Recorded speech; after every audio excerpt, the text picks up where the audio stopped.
নমস্কার বন্ধুরা, আটার রুটি থেকে বাড়িতেই খুব সহজে বানিয়ে ফেলো চাউমিন। তো এই আটার রুটি আমাদের প্রত্যেক দিনই বাড়িতে প্রত্যেকের হয়। আর সেই রুটি দিয়ে এত সুন্দর চাউমিন বানানো যায় এত সহজে যে ছোট বাচ্চা থেকে বড় সবাই কিন্তু একদম আঙুল চেটে খাবে।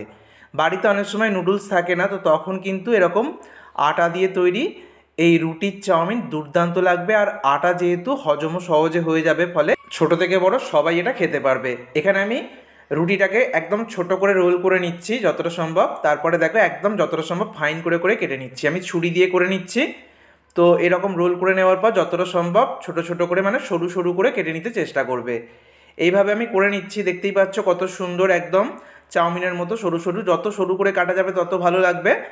আর তোমরা কাঁচি দিয়েও করতে পারো, কাঁচি দিয়েও যতটা সম্ভব সরু সরু করে। আমি দুভাবেই দেখিয়ে দিচ্ছি, ছুরি দিয়ে কাঁচি দিয়ে, যার যেভাবে সুবিধা সেইভাবে করে নেবে। তো দেখো প্রত্যেকটা রুটিকে আমি ছোটো ছোটো করে টুকরো করে নিয়েছি। 4টে রুটির আমি বানাবো।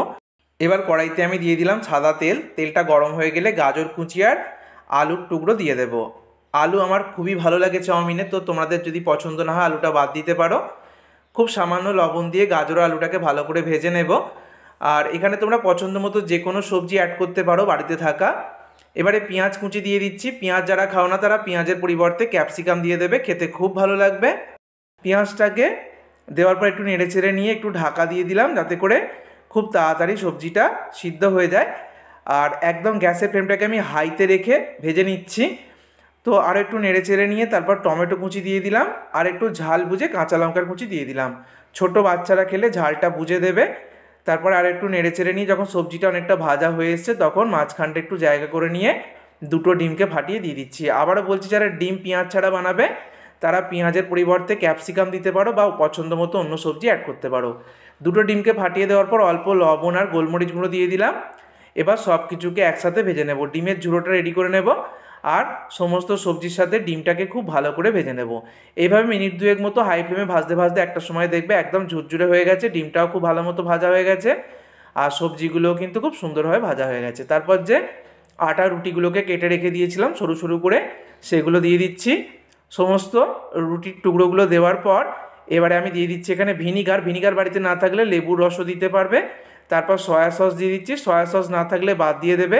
দিয়ে দিচ্ছি একটু গ্রিন চিলি সস, আর টমেটো সস আমাদের সবার বাড়িতে থাকে, টমেটো সসটা আমি 2 চামচ দিয়ে দিচ্ছি। কিচ্ছু না থাকলে লেবুর রস আর টমেটো সস দিয়ে দেবে।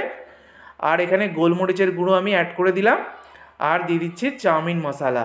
চাউমিন মশলা যদি না থাকে তাহলে একটু ম্যাগি মশলাও দিয়ে দিতে পারো, এতে করে কিন্তু টেস্টটা খুব ভালো লাগবে। ছোটো বাচ্চারা অনেক সময় ম্যাগি বা চাউমিনের বায়না করে, সবসময় বাড়িতে থাকে না, তবে আটা আমাদের সবার বাড়িতেই থাকে আর আটার রুটিও থাকে, তাই রুটি দিয়ে কিন্তু একদম দুর্দান্ত রেসিপিটা বানানো যায়।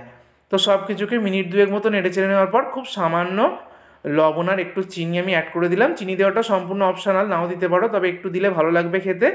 তারপর আরও মিনিট খানেক মতো নেড়ে চেড়ে নিলেই রেডি হয়ে যাবে একদম ঝরঝরে চাউমিন। দেখতেই পাচ্ছে একদম ঝরঝরে রয়েছে, প্রত্যেকটা আলাদা আলাদা করে বোঝা যাচ্ছে। আমার একদম রেডি, একদম চটজলদি রেসিপি বাড়িতে থাকা আটার রুটি দিয়ে। তো বাসি রুটি থেকে গেলে ফেলে দেবে না ভুল করেও, বা রুটি বেঁচে গেলে এইভাবে চাউমিন বানিয়ে বাড়ির সবাইকে কিন্তু টিফিনে হোক বা যে কোনো সময় বানিয়ে খুশি করতে পারবে। আমি প্লেটের মধ্যে সার্ভ করে দিয়েছি, আর একটু টমেটো সস ওপর থেকে দিয়ে দিচ্ছি। তোমরা এখানে শসা কুচি দিতে পারো, একটু ঝুড়ি ভাজাও ছড়িয়ে দিতে পারো। তো বন্ধুরা অবশ্যই এই দুর্দান্ত রেসিপিটা বাড়িতে ট্রাই করো। সকলে সুস্থ থেকো, সাবধানে থেকো, সকলকে ধন্যবাদ।